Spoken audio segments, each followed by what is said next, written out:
好，正式開始。好簡單，因為頭先錄完，跟住發覺原來唔知點解冇聲，唔緊要嘅，好簡單嘅啫。我哋一貫嘅做法啦。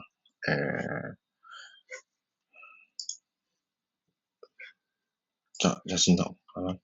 咪？之前做過直播啦，咁就都係講嗰句嘅啫。fix 嘅指數不斷咁喺啲 EMA 度穿插插嘅話，個勝率會好低嘅，得個4成嘅啫。咁升上去嗰陣時，你更加唔會買啦，係咪？咁依家升到成22啦，咁現貨嘅 fix 就係升到去26啦。咁如果睇翻 option flow 嘅話咧，應該係去到30噶啦，係啦。咁因為穿咗25就升30㗎，咁我哋之後再睇下幾時係咪30真係會企穩跌翻落嚟咧，即係個市會跌翻落嚟即係企穩咧。咁呢個到時再睇啦，係咪？咁跟住睇咗5天線先啦。其實第一次 touch 係10月10㗎啦，第二次 touch 就係10月17。咁暫時嚟講，因為20天線嘅股票比例、50天線股票比例都係廿幾嘅啫，佢未真係穿到20或者挨近可能21啊咁樣，就個市應該未跌完嘅。如果以牛市嚟講嘅話，咁唯一可以考量會跌到去邊咧咁樣。如果以一個牛市嘅角度嚟講嘅話，因為始終佢喺由4月見底開始咁樣升上去係冇停過咁滯，即係可能有1-2個禮拜，你睇1-2個禮拜回調，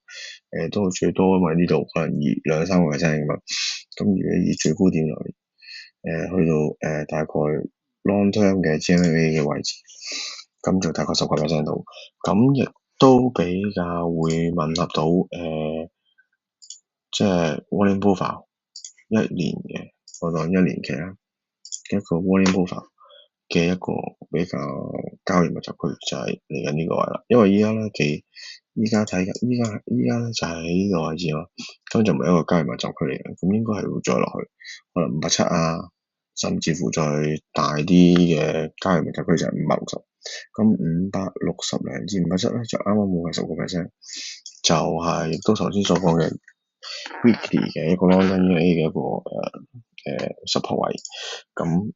到時就再睇下係咪真係喺10個 percent 附近度佢有個整固啦，咁啊先至再諗。咁另外呢 high low ratio 今日日線嚟講咧，其實已經跌到30幾嘅。咁 suppose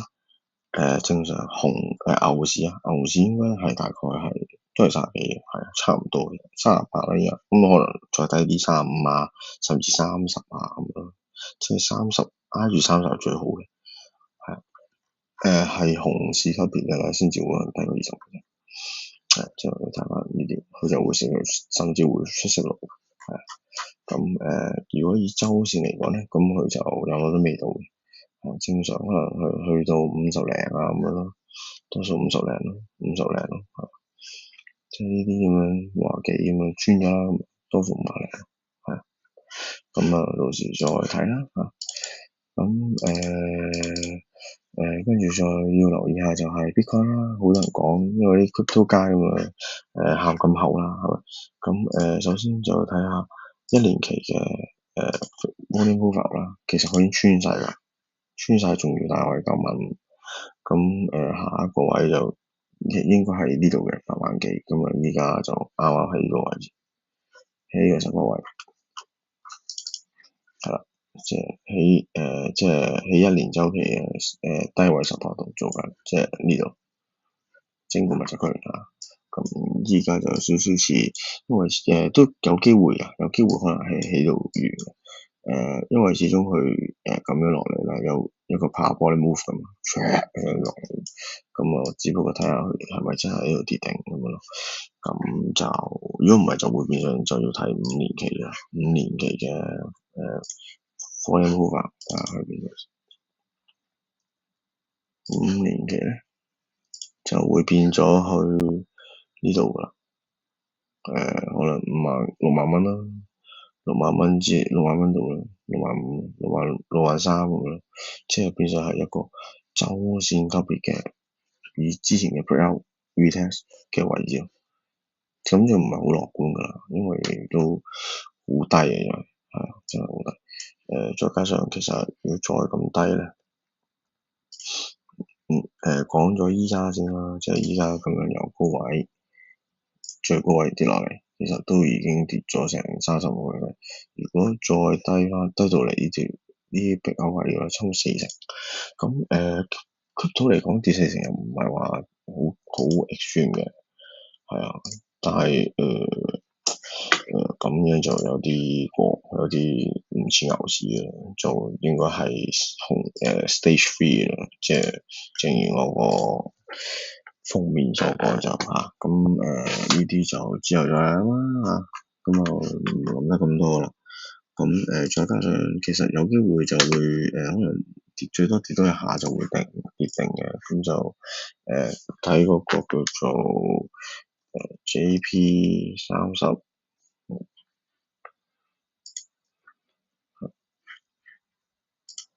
JP30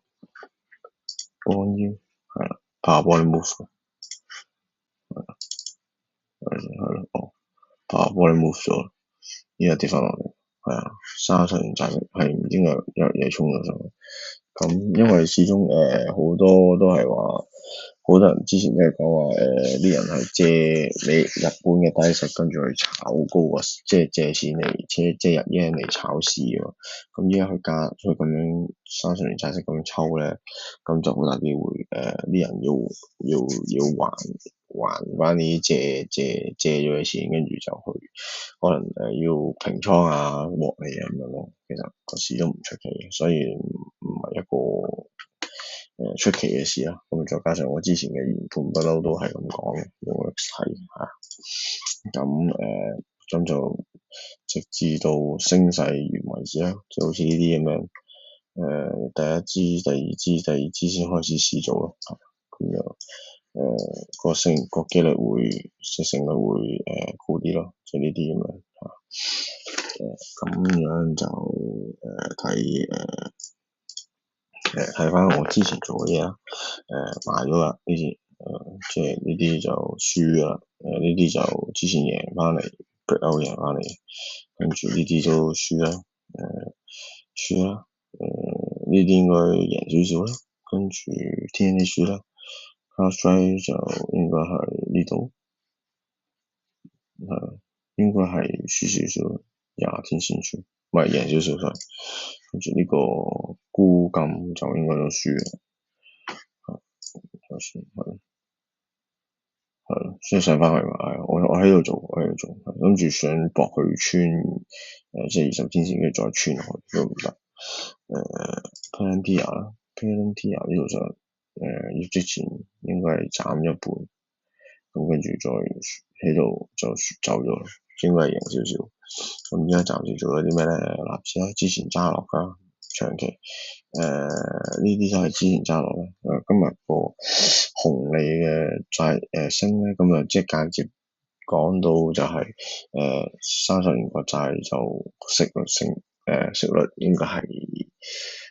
30年國債嘅息率應該係跌喎，係咁 TLT 咧今日係過嚟就手。20天線頂住，咁啊唔使睇住啦。但係因為長年期拍賣，即係美國長年期國債拍賣係唔係幾好，所以應該係債息升。咁就唔好諗住先啦嚇。咁跟住crypto啦。咁我唯一一做就係而家出翻之前買咗一轉嘅，跟住琴日見佢完全 break out，咁我就又做多手嘅，琴日收市咁啊，跟住但係而家回翻，咁啊應該輸輸地嘅，我輸少少再睇咯，再睇呢啲呢個我因為我見冇乜嘢升，係唯一叫做琴日係比較企得硬嘅就係咯，再 break out 跟住企穩，咁啊我就做 crypto 做 ETF 咁啊，睇下佢企唔企得穩啦。呢個 breakout，如果唔呢個 breakout 失敗嘅話，我都會平。咁就冇咩特別啦。跟住就Data Roach 啦，Data Roach 就都係 short term downtrend 啦，咁跟住Nvidia 都係 short term downtrend 啦，Meta 更加明顯啦，咁就嚟緊就睇下會唔會大市咯。今日就冇咩特別噶啦，都出咗 H 都冇反應嗰時，下個禮拜咯，下個禮拜有 initial jobless claim 啦，FOMC 啦，睇下會唔會有啲咩講咧，因為之前講就話唔減息，唔減息，咁啊變相對個市就有一啲緩衝作用啦，即係個市又要回啦，係咪借啲係咪？咁跟住浪翻飄咯，再 initial jobless claim 咯，initial jobless claim 可能都會有影響嘅，你定下個禮拜三四，跟住好似唔係，哦，sorry，呢啲已經出咗啦，講錯咗添，sorry，下個禮拜放假嘅，感恩節，星期四、星期五感恩節，所以其實下個禮拜應該個市應該係比較靜淡，即係下個禮拜淨係得即係1、2、3，得3日開市，咁就early close 半日市，星期五半日市，咁即係1、2、3，咁就變成其實冇咩好睇嘅都，咁就暫時係咁多先啦，簡簡單單做一個短評咯。咁就都係嗰句啦，始終個市未跌定，咁係咪咁快就去買咧？咁即係根據我嘅純粹好簡單咁樣睇 volume profile 嘅話，咁就睇下叫會唔會喺呢啲位置啦，560啊，係咯，560、587呢啲位即係啱啱10% 回調嘅位置，係咪可以有個支撐？就係咁樣，咁就今日係咁多先，再見，拜拜。